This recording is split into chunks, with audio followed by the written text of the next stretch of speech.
ക്ലാസ്സിലെ സാമൂഹ്യ ശാസ്ത്രം ഭാഗം 2 നിന്നുള്ള മറ്റൊരു ചാപ്റ്റർ ആണ്. ചാപ്റ്റർ ഏതാണെന്ന് വെച്ചാൽ നാടറിയാം എന്നതാണ് കേട്ടോ. നാടറിയാം എന്ന 8ാമത്തെ ഈ ഒരു ചാപ്റ്റർ ആണ് നമ്മൾ പഠിക്കാൻ പോകുന്നത്. വള്ളത്തോൾ നാരായണ മേനോന്റെ മാതൃവന്ദനം എന്ന കവിതയിൽ നിന്നുള്ള വരികളാണ്.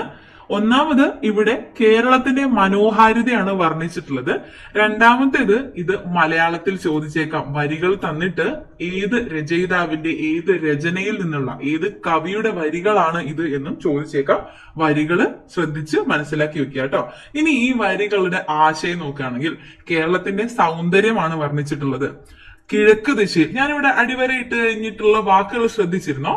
സഹ്യനിൽ, മണൽത്തിട്ട, കുമാരി, ഗോകർണേശ്. എന്താണ് ഈ വരികളുടെ അർത്ഥം പറയുന്നത്?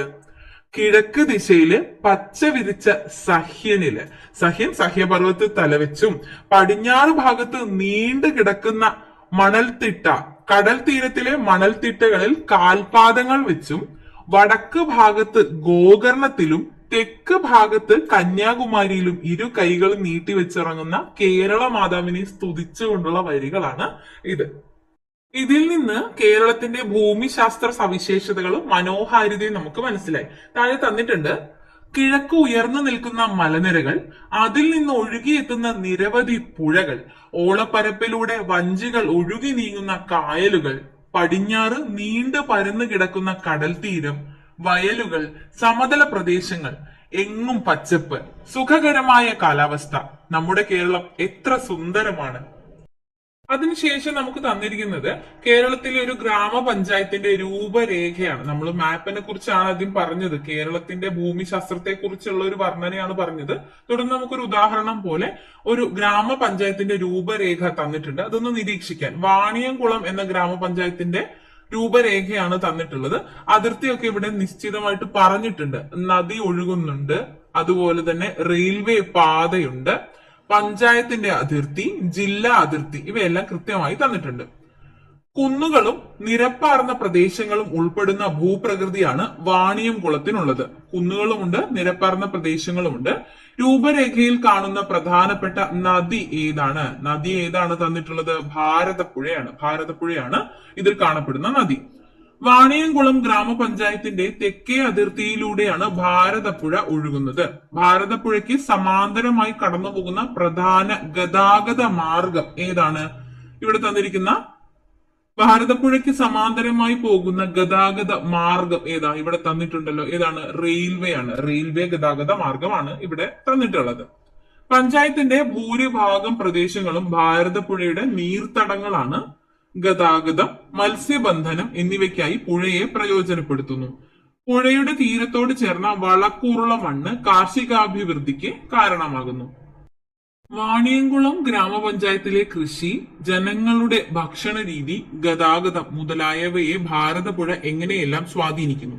ഭാരതപ്പുഴയുടെ തീരത്തുള്ള വളക്കൂറുള്ള മണ്ണ് കൃഷിക്ക് അനുയോജ്യമാണെന്നാണ് ഒന്നാമത്തെ പോയിന്റ്. നദിയിലെ വെള്ളം കൃഷിക്ക് പ്രധാനമായൊരു ജലസ്രോതസ്സാണ്. അതുപോലെ നെല്ല്, പയർവർഗ്ഗങ്ങൾ, വാഴ, പച്ചക്കറികൾ തുടങ്ങിയ വിളകൾക്ക് നല്ല വിളവും ലഭിക്കും. ഇനി ഭക്ഷണ രീതി നോക്കുകയാണെങ്കിൽ ഭാരതപ്പുഴയിൽ നിന്നുള്ള, അതായത് നദീതീരങ്ങളിൽ ലഭ്യമായിട്ടുള്ള ജലസസ്യങ്ങൾ, ചെറു ജലജീവികൾ, ഇവയൊക്കെ തന്നെ ആ നാട്ടിലെ ജനങ്ങളുടെ ഭക്ഷണ രീതിയെ സ്വാധീനിക്കുന്നുണ്ടാവും. അപ്പൊ ഭക്ഷണ രീതിയായി, കൃഷിയായി.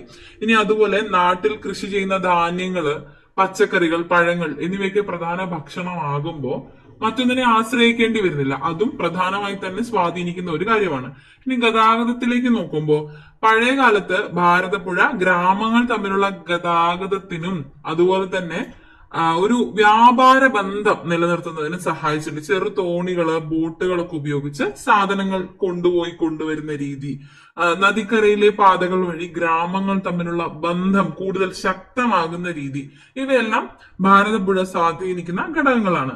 ഇത് മാത്രമല്ല, ഇത്തരത്തിലുള്ള വളർച്ച ഉണ്ടാകുമ്പോൾ ഈ ഒരു നദി കാരണം വാണിയംകുളം ഗ്രാമപഞ്ചായത്തിന്റെ സാമ്പത്തിക വളർച്ചയ്ക്കും ജീവിത രീതിക്കും ഏറെ മുൻപോട്ട് തന്നെയാണ് നയിക്കുന്നത്. ജീവിത രീതിയെ മുന്നോട്ട് നയിക്കുകയാണ് ചെയ്യുന്നത്. അപ്പോൾ ഭാരതപ്പുഴ എത്രത്തോളം രീതികളിൽ സഹായിക്കുന്നു. ഭാരതപ്പുഴ മാത്രമല്ല, നദീതീര പട്ടണങ്ങൾ വളർച്ച പ്രാപിച്ച ചരിത്രം നമ്മൾ പഠിച്ചിട്ടുള്ളതാണ്. അപ്പോൾ നമ്മൾ ഇവിടെ സംസാരിച്ചത് ഒരു പ്രദേശത്തിന്റെ കേവലം ഒരു ചെറിയ പ്രദേശത്തിന്റെ ഡീറ്റെയിലിംഗ് ആണ്. അങ്ങനെ നോക്കുകയാണെങ്കിൽ നമ്മൾ കേരളത്തിന്റെ ഭൂപ്രകൃതി, മണ്ണ്, ജലം, കാലാവസ്ഥ, വിളകൾ എന്നിവയെക്കുറിച്ചും അവ ജനജീവിതത്തിൽ ചെലുത്തുന്ന സ്വാധീനത്തെക്കുറിച്ചും പഠിക്കാനാണ് ഇനി പോകുന്നത്. കേരളത്തിന്റെ ഭൂപ്രകൃതി നമ്മൾ നേരത്തെ പഠിച്ച വരികളിൽ നിന്ന് മനസ്സിലാക്കിയത് കേരളത്തിന്റെ ഭൂപ്രകൃതിയുടെ ഏതാണ്ട് ഒരു ആശയമാണ്. അപ്പൊ കേരളത്തിന്റെ ഭൂപ്രകൃതിയാണ് പഠിക്കാൻ പോകുന്നത്. കേരളത്തിന്റെ ഭൂപടം തന്നിട്ടുണ്ട്.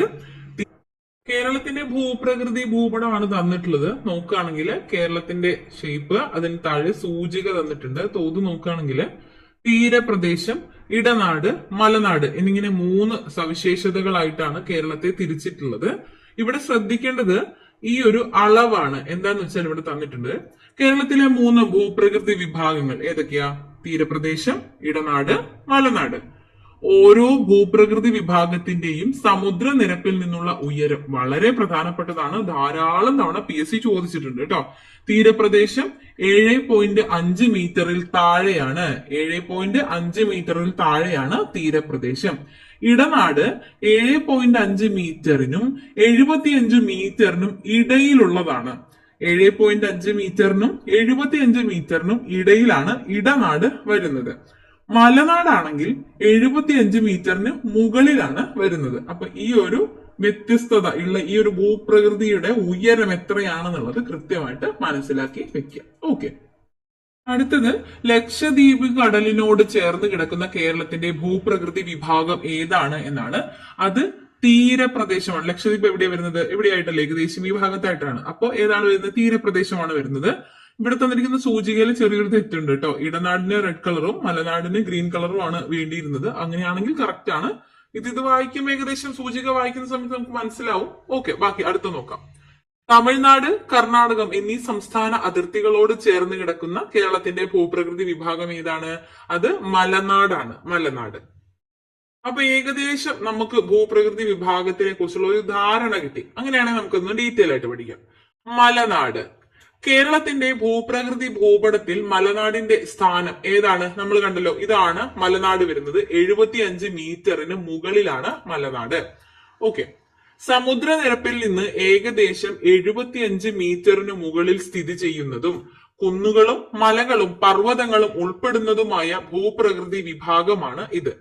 ഉയർന്ന തോതിൽ മഴ ലഭിക്കുന്നതും പൊതുവെ ഹരിതാപവുമായ പ്രദേശമാണ് മലനാട്. കേരളത്തിലെ 44 നദികളും ഉദ്ഭവിക്കുന്നത് ഈ ഭൂപ്രകൃതി വിഭാഗത്തിൽ നിന്നാണ്. ഇതിലെ ഓരോ വരികളും ശ്രദ്ധിക്കണം, കാരണം ഓരോ സ്റ്റേറ്റ്മെന്റുകളായി തന്നിട്ട് ഇത് ഏത് ഭൂപ്രകൃതി വിഭാഗമാണ് എന്ന് ചോദിച്ചേക്കാം. ഓക്കെ, അടുത്തത് ഇടനാട്. ഇടനാടിന്റെ സ്ഥാനം നമ്മൾ കണ്ടു. മലനാടിനും തീരപ്രദേശത്തിനും ഇടയിലായി സ്ഥിതി ചെയ്യുന്ന ഭൂപ്രകൃതി വിഭാഗമാണ് ഇടനാട്. മലനാടിനും തീരപ്രദേശത്തിനും ഇടയിലായി സ്ഥിതി ചെയ്യുന്ന ഭൂപ്രകൃതി വിഭാഗമാണ് ഇടനാട്. സമുദ്രനിരപ്പിൽ നിന്ന് 7.5 മീറ്റർ മുതൽ 75 മീറ്റർ വരെയാണ് ഈ പ്രദേശത്തിന്റെ ഉയരം. സമുദ്രനിരപ്പിൽ നിന്ന് 7.5 മീറ്റർ മുതൽ 75 മീറ്റർ വരെയാണ് ഈ പ്രദേശത്തിന്റെ ഉയരം. ചെറുകുന്നുകളും താഴ്വരകളും നദീതടങ്ങളും ഒക്കെയാണ് ഇടനാടിന്റെ സവിശേഷതകൾ. തീരപ്രദേശം. ലക്ഷദ്വീപ് കടലിനോട് ചേർന്ന് കാണുന്ന ഭൂപ്രകൃതി വിഭാഗമാണ് തീരപ്രദേശം. കടൽ തീരത്തോട് അടുത്ത് സ്ഥിതി ചെയ്യുന്ന ഈ പ്രദേശത്തിന് സമുദ്രനിരപ്പിൽ നിന്ന് 7.5 മീറ്റർ വരെയാണ് ഉയരം വരുന്നത്. അപ്പൊ ഭൂപ്രകൃതിയിൽ വന്ന വ്യത്യാസവും നമ്മൾ കണ്ടു. ഇനി കേരളത്തിന്റെ രാഷ്ട്രീയ ഭൂപടം തന്നിട്ടുണ്ട്. ഇതില് മലനാട് പ്രദേശത്ത് വരുന്ന ജില്ലകൾ ഏതൊക്കെയാണ്, തീരപ്രദേശമുള്ള ജില്ലകൾ ഏതൊക്കെയാണ് എന്നൊക്കെ നോക്കുകയാണെങ്കിൽ തന്നെ നമുക്ക് മനസ്സിലാക്കാം ഓരോ ജില്ലയിലെയും വ്യത്യസ്ത ഭൂപ്രകൃതിക്ക് കാരണം എന്താണ് എന്നുള്ളതൊക്കെ. ഓക്കെ, അപ്പൊ അങ്ങനെ നോക്കാം. നമുക്ക് കാലാവസ്ഥ, കേരളത്തിന്റെ കാലാവസ്ഥയാണ് അടുത്തത് നോക്കാനുള്ളത്. ധാരാളം മഴ ലഭിക്കുന്ന നാടാണ് കേരളം. കേരളത്തിൽ പ്രധാനമായും 2 മഴക്കാലങ്ങളാണ് ഉള്ളത്. ഒന്ന് തെക്കു പടിഞ്ഞാറൻ മൺസൂൺ കാലം അഥവാ കാലവർഷം. രണ്ടാമത്തേത് വടക്കു കിഴക്കൻ മൺസൂൺ കാലം അഥവാ തുലാവർഷം. കേരളത്തിൽ ലഭിക്കുന്ന മഴയുടെ ഭൂരിഭാഗവും തെക്കു പടിഞ്ഞാറൻ മൺസൂൺ കാലത്താണ്. ഏറ്റവും കൂടുതൽ മഴയുടെ ഭാഗം ലഭിക്കുന്നത് തെക്കു പടിഞ്ഞാറൻ മൺസൂൺ കാലം അല്ലെങ്കിൽ കാലവർഷത്തിലാണ്. കേരളത്തിലെ വേനൽക്കാലം മാർച്ച് മുതൽ മെയ് വരെയാണ്. ഇക്കാലത്ത് കൂടുതൽ ചൂട് അനുഭവപ്പെടുന്നു. വേനൽക്കാലത്ത് ഇടയ്ക്കെത്തുന്ന മഴ ചൂടിന്റെ തീവ്രതയ്ക്ക് ആശ്വാസം നൽകുന്നു. മൺസൂണിനെ കുറിച്ചും നൽകിയിട്ടുണ്ട്. കാലത്തിന്റെ മാറ്റത്തിനനുസരിച്ച് ഗതി മാറി വീശുന്ന കാറ്റുകളാണ് മൺസൂൺ കാറ്റുകൾ. കാലത്തിന്റെ മാറ്റത്തിനനുസരിച്ച് ഗതി മാറി വീശുന്ന കാറ്റുകളാണ് മൺസൂൺ കാറ്റുകൾ. ജൂൺ സെപ്റ്റംബർ മാസങ്ങളിൽ ഭൂമധ്യരേഖയ്ക്ക് വടക്ക് ഇന്ത്യൻ സമുദ്രത്തിൽ തെക്കു പടിഞ്ഞാറ് ദിശയിൽ നിന്നും കരയിലേക്ക് വീശുന്ന കാറ്റുകളാണ് തെക്ക് പടിഞ്ഞാറൻ മൺസൂൺ കാറ്റുകൾ. ജൂൺ സെപ്റ്റംബർ മാസങ്ങളിൽ ഭൂമധ്യരേഖയ്ക്ക് വടക്ക് ഇന്ത്യൻ സമുദ്രത്തിൽ തെക്ക് പടിഞ്ഞാറ് ദിശയിൽ നിന്നും കരയിലേക്ക് വീശുന്ന മഴക്കാറ്റുകളാണ് തെക്ക് പടിഞ്ഞാറൻ മൺസൂൺ കാറ്റുകൾ. കടലിൽ നിന്നും വീശുന്നതിനാൽ ഇവ ഈർപ്പവാഹിനികളാണ്. ഇവയുടെ സ്വഭാവ സവിശേഷതകൾ അറിഞ്ഞിരിക്കണം കേട്ടോ. കരയിലേക്ക് പ്രവേശിക്കുന്ന ഈ കാറ്റുകളെ പശ്ചിമഘട്ട മലനിരകൾ തടഞ്ഞു നിർത്തുന്നു. ഇതിന്റെ ഫലമായി കേരളം ഉൾപ്പെടുന്ന പടിഞ്ഞാറൻ തീരങ്ങളിൽ ഉയർന്ന തോതിൽ മഴ ലഭിക്കുന്നു. ഇതാണ് തെക്കു പടിഞ്ഞാറൻ മൺസൂൺ. ഓക്കെ, കടലിൽ നിന്നും വീശുന്ന ഇവയ്ക്ക് ഈർപ്പം ധാരാളമായി ഉണ്ട്. കരയിലേക്ക് പ്രവേശിക്കുന്ന ഈ കാറ്റുകളെ പശ്ചിമഘട്ട മലനിരകൾ തടഞ്ഞു നിർത്തുന്നതിന്റെ ഫലമായിട്ട് കേരളം ഉൾപ്പെടെ പടിഞ്ഞാറൻ തീരങ്ങളിൽ ഉയർന്ന തോതിൽ മഴ ലഭിക്കുന്നു. ഇതിനെയാണ് തെക്ക് പടിഞ്ഞാറൻ മൺസൂൺ എന്ന് പറയുന്നത്. കേരളത്തിൽ ഈ മഴക്കാലം കാലവർഷം എന്ന് അറിയപ്പെടുന്നു. ഇനി ഒക്ടോബർ നവംബർ മാസങ്ങളിൽ മൺസൂൺ കാറ്റുകൾ നേർ വിപരീത ദിശയിൽ വടക്കു കിഴക്കു നിന്നും വീശുന്നു. ഈ കാറ്റുകൾ വടക്കു കിഴക്കൻ മൺസൂൺ കാറ്റുകൾ എന്ന് അറിയപ്പെടുന്നു. ഈ കാറ്റുകളുടെ ഒരു ഭാഗം ബംഗാൾ ഉൾക്കടലിന് മുകളിലൂടെ പോകുന്നതിനാൽ ഈർപ്പപൂരിതമാവുകയും ഇന്ത്യയുടെ തെക്ക് സംസ്ഥാനങ്ങളിൽ പലയിടത്തും മഴയ്ക്ക് കാരണമാവുകയും ചെയ്യുന്നു. ഈ മഴക്കാലം കേരളത്തിൽ തുലാവർഷം എന്നും അറിയപ്പെടുന്നു. അപ്പൊ എന്തുകൊണ്ടാണ് ഈ മഴക്കാലത്തിന് ജലത്തിന്റെ ലഭ്യത കുറവാകുന്നത്? നമ്മൾ നേരത്തെ പറഞ്ഞു, കേരളത്തിൽ മഴ ലഭിക്കുമ്പോൾ ആ മഴയുടെ ഭൂരിഭാഗവും ലഭിക്കുന്നത് തെക്കു പടിഞ്ഞാറൻ മൺസൂൺ കാലത്താണ്, അതായത് കാലവർഷത്തിലാണ്. എന്തുകൊണ്ടാണ് തുലാവർഷത്തിൽ അങ്ങനെ അല്ലാത്തത് എന്ന് മനസ്സിലായല്ലോ. ഒക്ടോബർ നവംബർ മാസങ്ങളിലാണ് ഈ ഒരു മൺസൂൺ കാറ്റുകൾ ഉണ്ടാകുന്നത്. നേർ വിപരീത ദിശയിൽ വടക്ക് കിഴക്ക് ഭാഗത്തു നിന്നുമാണ് വരുന്നത്. ഈ കാറ്റുകൾ വടക്കു കിഴക്കൻ മൺസൂൺ എന്ന പേര് ലഭിച്ചത് എന്തുകൊണ്ടാണ് നമ്മൾ അറിഞ്ഞു. ഈ കാറ്റുകളുടെ ഒരു ഭാഗം ബംഗാൾ ഉൾക്കടലിന് മുകളിലൂടെ കടന്നു പോകുന്നതിനാൽ ഈർപ്പപൂരിതമാകുന്നു. ഇന്ത്യയുടെ തെക്ക് സംസ്ഥാനങ്ങളിൽ പലയിടത്തും മഴയ്ക്ക് കാരണമാകുന്നു. ഈ മഴക്കാലമാണ് തുലാവർഷം എന്ന് അറിയപ്പെടുന്നത്. ഇനി കേരളത്തിലെ മണ്ണ് വളരെ പ്രസിദ്ധമായിട്ടുള്ള അല്ലെങ്കിൽ ഒരുപാട് തവണ നമ്മൾ തന്നെ കേട്ടിട്ടുള്ള ചലച്ചിത്ര ഗാനങ്ങളിൽ പോലും ഉൾപ്പെടുത്തിയിട്ടുള്ള ഒരു പാട്ടാണ് മണ്ണേ നമ്പിയിലേലയ്യ എന്നത്. നോക്കിയാൽ മതി, അട്ടപ്പാടിയിലെ ഇരുളരുടെ പാട്ടാണിത്. ജീവജാലങ്ങളുടെയും നിലനിൽപ്പിന് ജലവും വായുവും പോലെ പ്രധാനപ്പെട്ടതാണ് മണ്ണ് എന്ന് മനസ്സിലാക്കി തരുന്ന തരത്തിലുള്ള വരികളാണ് ഇവിടെ തന്നിട്ടുള്ളത്. മണ്ണും മനുഷ്യരും തമ്മിലുള്ള പരസ്പര ബന്ധത്തിലൂടെയാണ് മനുഷ്യ സംസ്കാരം രൂപപ്പെട്ടത്. മണ്ണില്ലെങ്കിൽ സസ്യങ്ങളില്ല, അവയെ ആശ്രയിക്കുന്ന ജീവികളുമില്ല. ഈ വരികളിൽ നിന്ന് മണ്ണിന്റെ പ്രാധാന്യത്തെ കുറിച്ച് നമുക്ക് മനസ്സിലാവുന്നുണ്ട്. എങ്ങനെയാണ് മണ്ണ് രൂപപ്പെടുന്നത്? ഭൂമിയിൽ ജീവന്റെ നിലനിൽപ്പിന് കാരണമായ പ്രധാന ഘടകങ്ങളിൽ ഒന്നാണ് മണ്ണ്. പാറ പൊടിഞ്ഞ് മണ്ണായി മാറുന്ന പ്രക്രിയ ദീർഘകാലം കൊണ്ടാണ് നടക്കുന്നത്. ഭൂപ്രകൃതി, കാലാവസ്ഥ, പാറയുടെ ഘടന, കാലപ്പഴക്കം, സസ്യങ്ങളുടെയും ജന്തുക്കളുടെയും മറ്റ് സൂക്ഷ്മജീവികളുടെയും പ്രവർത്തനം എന്നിവ മണ്ണ് രൂപപ്പെടുന്നതിന് കാരണമാകുന്നു. 1 ഇഞ്ച് കനത്തിൽ മണ്ണ് രൂപപ്പെടാൻ 1000-ലധികം വർഷങ്ങൾ വേണ്ടിവരുമെന്നാണ് കണക്കാക്കപ്പെടുന്നത്. 1 ഇഞ്ച് കനത്തിൽ മണ്ണ് രൂപപ്പെടാൻ 1000-ലധികം വർഷങ്ങൾ വേണ്ടിവരുമെന്നാണ് കണക്കാക്കപ്പെടുന്നത്. ഇനി കേരളത്തിലെ പ്രധാനപ്പെട്ട മണ്ണിനങ്ങൾ: ചെങ്കൽ മണ്ണ് ലാറ്ററൈറ്റ് സോയിൽ എന്നറിയപ്പെടുന്നു, ചെമ്മണ്ണ് റെഡ് സോയിൽ, എക്കൽ മണ്ണ് അല്ലൂവിയൽ സോയിൽ, വനമണ്ണ് ഫോറസ്റ്റ് മണ്ണ് എന്നിവയാണ് കേരളത്തിലെ പ്രധാനപ്പെട്ട മണ്ണിനങ്ങൾ. കറുത്ത മണ്ണ് ബ്ലാക്ക് സോയിൽ, പീച്ച് മണ്ണ് പീച്ച് സോയിൽ എന്നിവയും ചില പ്രദേശങ്ങളിൽ കാണപ്പെടുന്നു. ഇത്രയുമാണ് പ്രധാനപ്പെട്ട മണ്ണിനങ്ങൾ.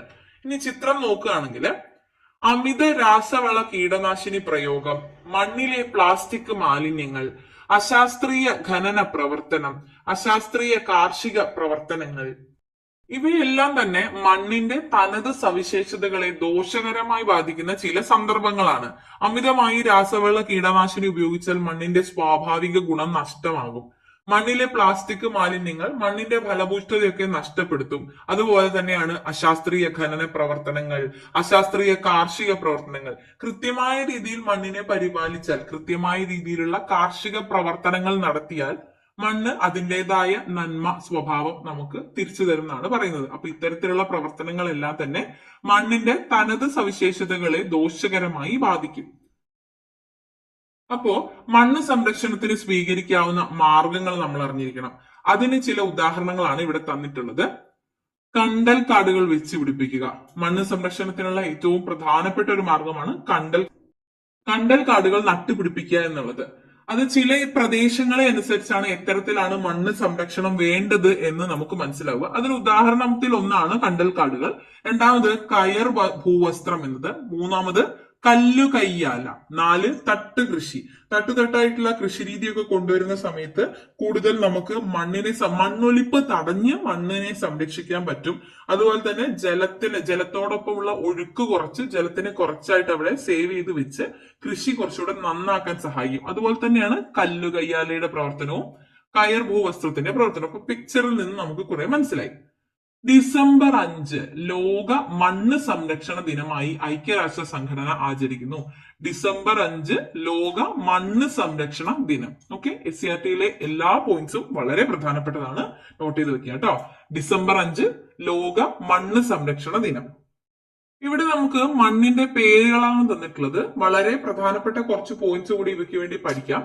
ചെങ്കൽ മണ്ണ്, ലാറ്ററൈറ്റ് മണ്ണ് കേരളത്തിൽ കൂടുതലായി കാണപ്പെടുന്ന മണ്ണിനമാണ് ചെങ്കൽ മണ്ണ് അല്ലെങ്കിൽ ലാറ്ററൈറ്റ് മണ്ണ്. നനയുമ്പോൾ പശിമയുള്ളതും വെയിൽ കൊള്ളുമ്പോൾ കാഠിന്യമുള്ളതുമായി പ്രകടമാക്കുന്ന ഒരു മണ്ണാണിത്. ഈ മണ്ണിന് അമ്ല ഗുണമാണ് കൂടുതലായിട്ടുള്ളത്. അമ്ല ഗുണം കൂടുതലുള്ള മണ്ണാണ് ചെങ്കൽ മണ്ണ്. കുമ്മായം ചേർത്താണ് ഈ മണ്ണിൽ കൃഷി ചെയ്യേണ്ടത്. തെങ്ങ്, വാഴ, കുരുമുളക്, കശുമാവ്, മരച്ചീനി, കൈതച്ചക്ക ഇവയൊക്കെ നട്ടുവളർത്താനായിട്ട് സഹായകമായിട്ടുള്ള മണ്ണാണ് ചെങ്കൽ മണ്ണ്. ഇനി ചെമ്മണ്ണ്, റെഡ് സോയിൽ. കേരളത്തിലെ തിരുവനന്തപുരം അതുപോലെ നെയ്യാറ്റിൻകര പ്രദേശങ്ങളിലൊക്കെ കൂടുതലായി കണ്ടുവരുന്ന മണ്ണാണ് ചെമ്മണ്ണ്. ഇരുമ്പിന്റെ അംശം കൂടുതലുള്ളത് കൊണ്ടാണ് ചുവപ്പ് നിറത്തിൽ ഇത് കാണുന്നത്. സമീകൃത വളപ്രയോഗത്തിലൂടെ തെങ്ങ്, വാഴ, കുരുമുളക്, കശുമാവ്, പച്ചക്കറി ഇവയൊക്കെ തന്നെ ചെമ്മണ്ണിൽ കൃഷി ചെയ്യാവുന്നതാണ്. ഇനി എക്കൽ മണ്ണ്, അല്ലൂവിയൽ സോയിൽ. അല്ലൂവിയൽ സോയില് നദീതീരങ്ങളിലാണ് കാണപ്പെടുന്നത്. വെള്ളപ്പൊക്കത്തിന് ശേഷം പുതിയ എക്കൽ അടിഞ്ഞുകൂടുന്നതിനാൽ വളക്കൂറ് കൂടുതലുള്ള മണ്ണാണ് എക്കൽ മണ്ണ്. വേമ്പനാട്ട് കായലിന്റെ സമീപ പ്രദേശങ്ങളിലാണ് കൂടുതലായും കാണപ്പെടുന്നത്. നല്ല ഫലഭൂയിഷ്ഠയുള്ള മണ്ണാണ്. ഇതില് നെല്ല്, തെങ്ങ്, വാഴ, പച്ചക്കറി ഇവയൊക്കെ കൃഷി ചെയ്യാവുന്നതാണ്. ഇനി ഫോറസ്റ്റ് മണ്ണ് അല്ലെങ്കിൽ വനമണ്ണ്. കേരളത്തിലെ ആകെ ഭൂവിസ്തൃതിയുടെ 25% വരുന്നത് വനമണ്ണാണ്.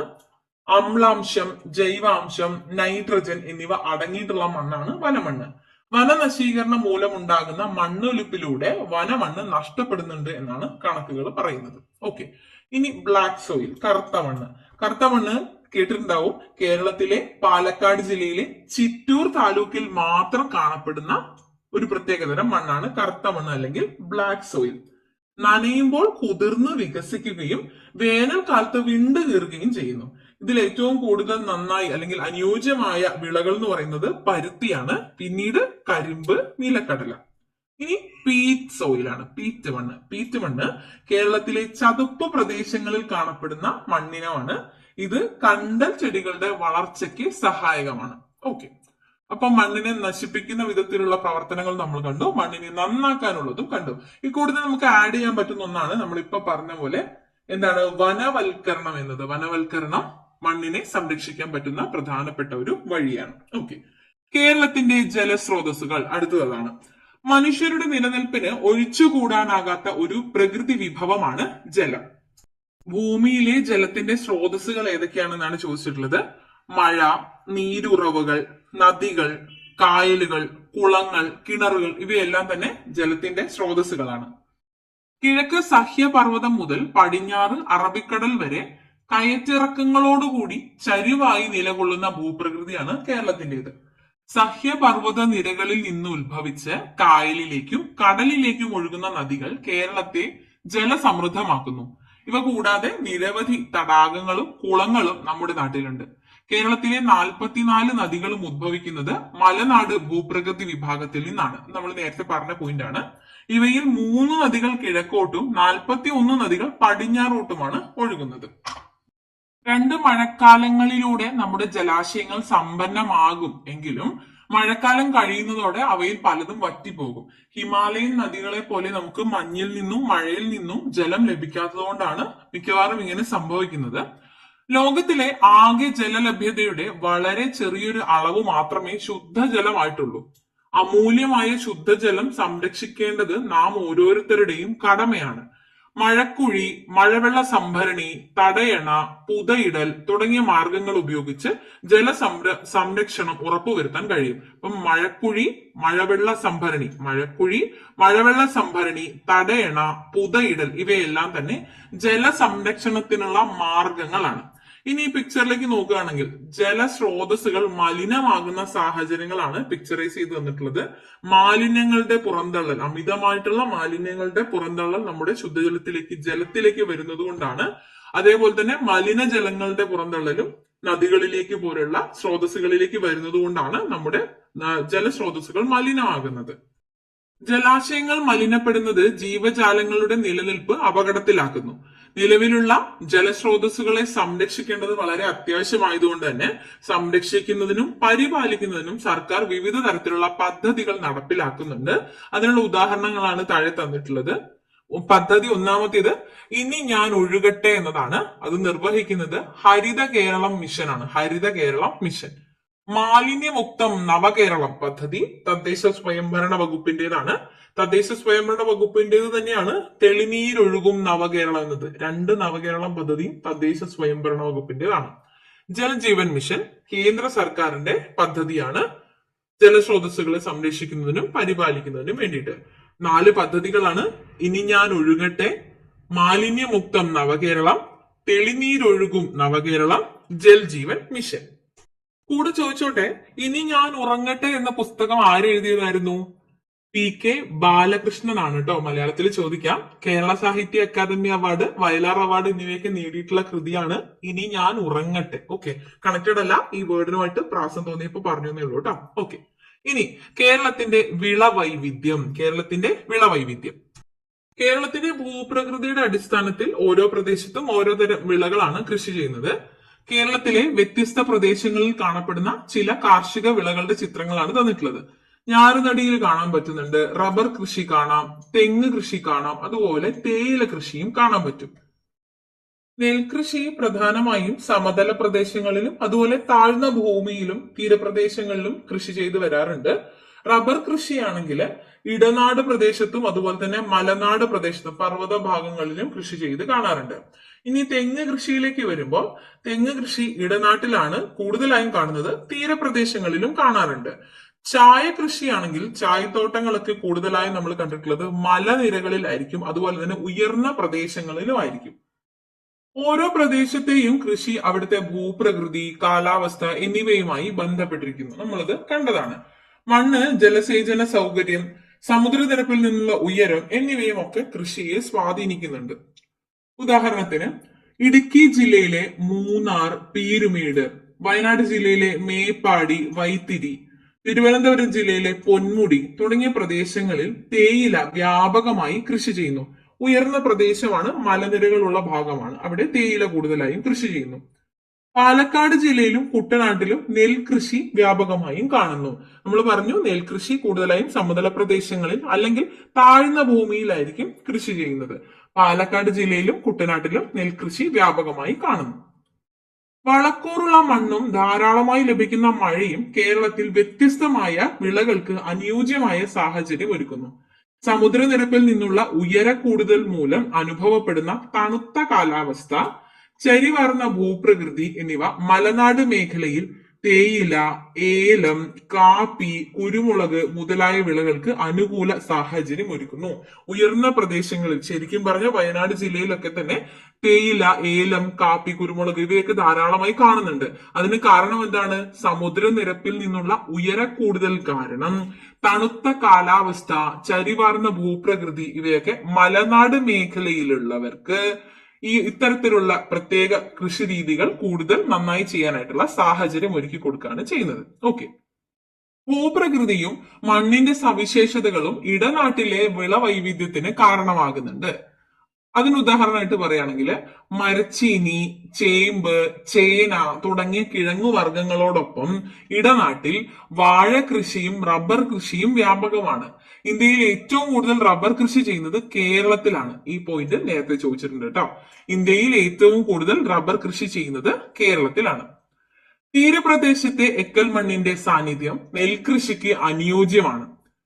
തെങ്ങ് സമൃദ്ധമായി വളരുന്നതിന് ഇവിടുത്തെ ഉപ്പ് രസമുള്ള മണ്ണ് സഹായകമാണ്. നമ്മൾ ശ്രദ്ധിച്ചിട്ടുണ്ടാവും, തെങ്ങ് തടവെടുത്ത് നമ്മൾ ഉപ്പ് കുറച്ച് ഇട്ട് കൊടുക്കാറുണ്ട്. ഉപ്പ് നമ്മൾ തെങ്ങിന്റെ തടത്തിൽ ഇട്ട് കൊടുക്കാറുണ്ട്.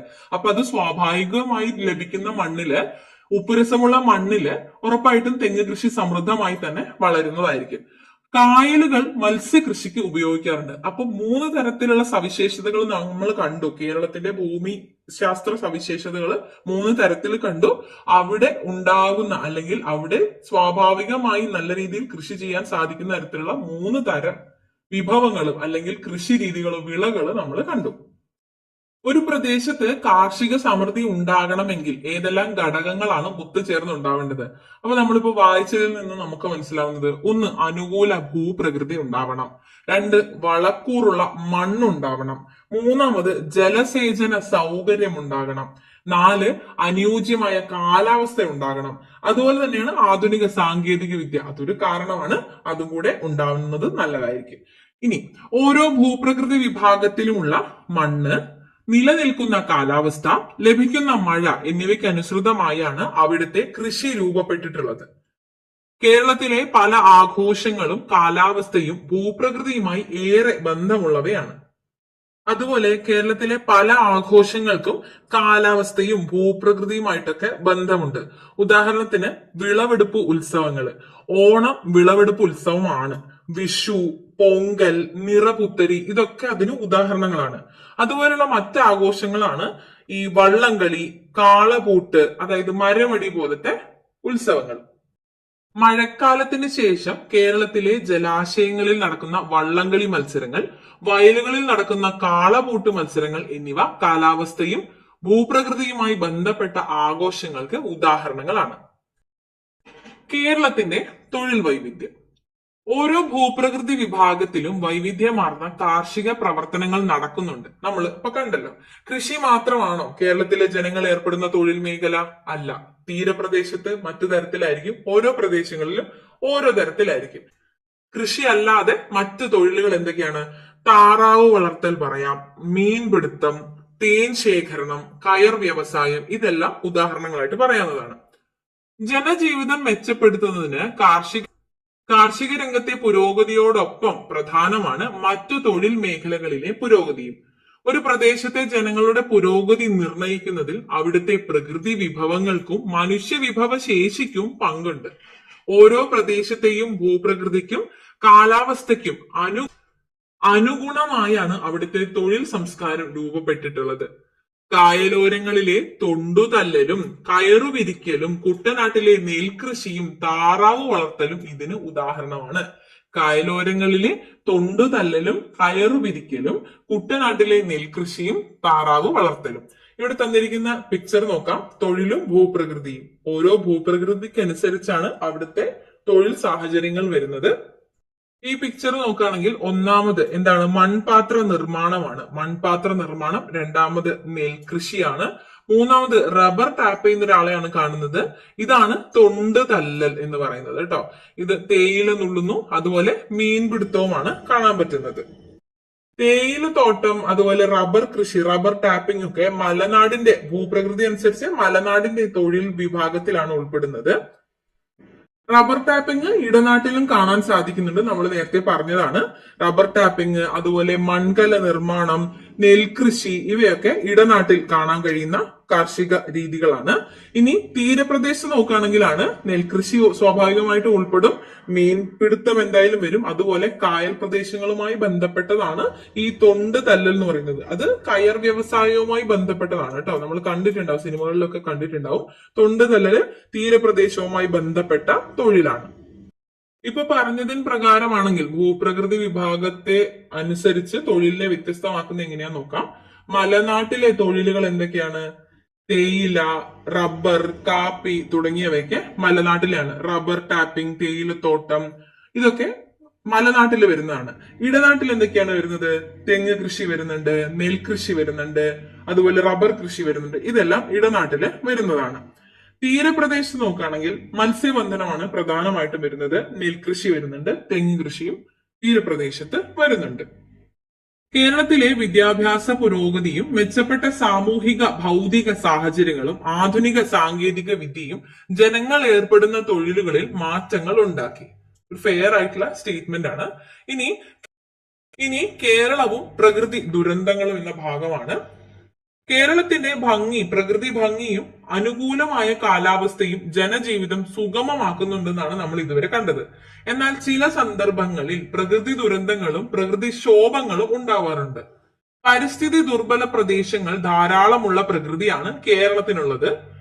മനുഷ്യരുടെ ഇടപെടൽ മൂലമുണ്ടാകുന്ന പ്രതിസന്ധികൾ കൂടാതെ ചില പ്രകൃതി ദുരന്തങ്ങളും ജീവലോകത്തെ ഹാനികരമായി ബാധിക്കുന്നുണ്ട്. നമ്മൾ ഈ അടുത്തിടെ തന്നെ ധാരാളം അങ്ങനത്തെ അവസ്ഥകൾ, സാഹചര്യങ്ങൾ കണ്ടിട്ടുള്ളതാണ്. ഇവിടെ നോക്കിക്കേ, പിക്ചറൈസ് ചെയ്ത് തന്നിട്ടുള്ളത്. ഇടത്തെ ഭാഗത്ത് ഈ പിക്ചറില് ഫ്ലഡ് അല്ലെങ്കിൽ പ്രളയമാണ് തന്നിട്ടുള്ളത്. രണ്ടാമത്തേത് വലത്തെ ഭാഗത്തുള്ളത് മണ്ണിടിച്ചിലാണ്. ഉരുൾപൊട്ടലിന് സമാനമായ മണ്ണിടിച്ചിലാണ്, ലാൻഡ് സ്ലൈഡ് ആണ് ഇതിൽ കാണിച്ചിട്ടുള്ളത്. പ്രകൃതി ദുരന്തവുമായി ബന്ധപ്പെട്ട ചിത്രങ്ങളാണ് തന്നിട്ടുള്ളത്. ജീവനും സ്വത്തിനും പരിസ്ഥിതിക്കും അപായകരമായ പ്രകൃതി ദുരന്തങ്ങൾ ഏതൊക്കെയാണ്? ചുഴലിക്കാറ്റ്, കാട്ടുതീ, ഇപ്പൊ പറഞ്ഞ പോലെ പ്രളയം, മണ്ണിടിച്ചിൽ, സുനാമി, ഉരുൾപൊട്ടൽ, ഭൂമി ഉലുക്കം ഇവയെല്ലാം തന്നെ മണ്ണിനും ജീവനും പരിസ്ഥിതിക്കും അപായകരമായ പ്രകൃതി ദുരന്തങ്ങളാണ്. എന്താണ് പ്രകൃതി ദുരന്തങ്ങൾ? ജീവനും സ്വത്തിനും പരിസ്ഥിതിക്കും അപായകരമായ പ്രകൃതി പ്രതിഭാസങ്ങളെയാണ് പ്രകൃതി ദുരന്തങ്ങൾ എന്ന് പറയുന്നത്. ഇതൊരു ഡെഫിനിഷൻ ആണ്, നോക്കി വെക്കുക കേട്ടോ. ജീവനും സ്വത്തിനും പരിസ്ഥിതിക്കും അപായകരമായ പ്രകൃതി പ്രതിഭാസങ്ങളാണ് പ്രകൃതി ദുരന്തങ്ങൾ. ഇത്തരം പ്രകൃതി ദുരന്തങ്ങൾ മനുഷ്യരെയും മറ്റ് ജീവജാലങ്ങളെയും പ്രതികൂലമായി ബാധിക്കുന്നു. 2004 ഉണ്ടായ സുനാമി കേരളത്തിൽ വലിയ കെടുതികൾക്ക് കാരണമായി. 2004 സുനാമി മാത്രമല്ല, 2018 മഹാപ്രളയവും നമ്മുടെ സമീപകാലത്തുണ്ടായ ദുരന്തങ്ങളാണ്. ഒട്ടനവധി ജീവനാണ് അതിൽ പൊലിഞ്ഞത്. ഇനി കുറച്ച് പിക്ചറൈസേഷൻ തന്നിട്ടുണ്ട്. കവളപ്പാറ ഉരുൾപൊട്ടൽ 2019, പെട്ടിമുടി ഉരുൾപൊട്ടൽ 2020. 2018 കേരളത്തിലുണ്ടായ വലിയ പ്രളയം, 2019 കവളപ്പാറയിലും 2020 പെട്ടിമുടിയിലും ഉണ്ടായ ഉരുൾപൊട്ടലുകൾ എന്നിവ അതത് പ്രദേശങ്ങളിലെ ജനജീവിതം ദുസ്സഹമാക്കുന്നു. നമ്മളിതെല്ലാം ന്യൂസിലൂടെ കണ്ടറിഞ്ഞതാണ്, അതിന്റെ യാഥാർത്ഥ്യം തിരിച്ചറിഞ്ഞതാണ്. അപ്പോൾ എത്രത്തോളം ഭീകരമാണ് ഇത് എന്നുള്ളത് നമുക്ക് മനസ്സിലാക്കാവുന്നതേ ഉള്ളൂ. ഇവിടെ നിന്ന് നമുക്ക് PSC PYQ ആയിട്ട് ചോദിച്ചിട്ടുള്ള ഒരു കാര്യം എന്ന് വെച്ചാല് കവളപ്പാറ ഏത് ജില്ലയിലാണെന്ന് ചോദിച്ചിട്ടുണ്ട് കേട്ടോ. കവളപ്പാറ ഉരുൾപൊട്ടൽ 2019 എന്ന് തന്നിട്ടുണ്ട്. അപ്പൊ വർഷവും കൂടെ നോട്ട് ചെയ്യേണ്ടതാണ്. കവളപ്പാറ മലപ്പുറം ജില്ലയിലാണ് കവളപ്പാറ. അതുപോലെ പെട്ടിമുടി എവിടെയാണ്? 2020 ഉരുൾപൊട്ടലിന് കാരണമായ പെട്ടിമുടി എന്ന സ്ഥലം ഇടുക്കി ജില്ലയിലാണ് കേട്ടോ. ഇടുക്കി ജില്ലയിലാണ്. ഇത് കൂടാതെ 2019 പുത്തുമല എവിടെയാന്ന് ചോദിച്ചു കാണാം. അത് വയനാട് ജില്ലയിലാണ്. മുണ്ടക്കൈ ചൂരൽമലയും വയനാട് ജില്ലയിലാണ്. പുത്തുമല, മുണ്ടക്കൈ, ചൂരൽമല ഇത് വയനാട് ജില്ലയിലാണ്. പെട്ടിമുടി ഇടുക്കി ജില്ലയിലാണ്. അതുപോലെ കവളപ്പാറ മലപ്പുറം ജില്ലയിലുമാണ്. ഓക്കെ. ഇനി ദുരന്ത നിവാരണവും ലഘൂകരണവും. 2018 പ്രളയം കേരളം എങ്ങനെയാണ് നേരിട്ടത് എന്ന് സൂചിപ്പിക്കുന്ന തരത്തിലുള്ള കുറച്ച് വാർത്താ തലക്കെട്ടുകളാണ് തന്നിട്ടുള്ളത്. നാടെങ്ങും ദുരിതാശ്വാസ വിഭവ സമാഹരണം, ശുചീകരണ പ്രവർത്തനങ്ങളിൽ യുവജനങ്ങൾ മുന്നിട്ടിറങ്ങി, പ്രളയബാധിതർ വീടുകളിലേക്ക്, ദുരന്തമുഖങ്ങളിൽ കൈത്താങ്ങുമായി സന്നദ്ധ പ്രവർത്തകർ, കടലിന്റെ മക്കൾ ബോട്ടുകളുമായി ദുരന്തമുഖത്ത്, സർക്കാരിന്റെ വിവിധ വകുപ്പുകളുടെ ഏകോപിപ്പിച്ചുള്ള പ്രവർത്തനങ്ങൾ.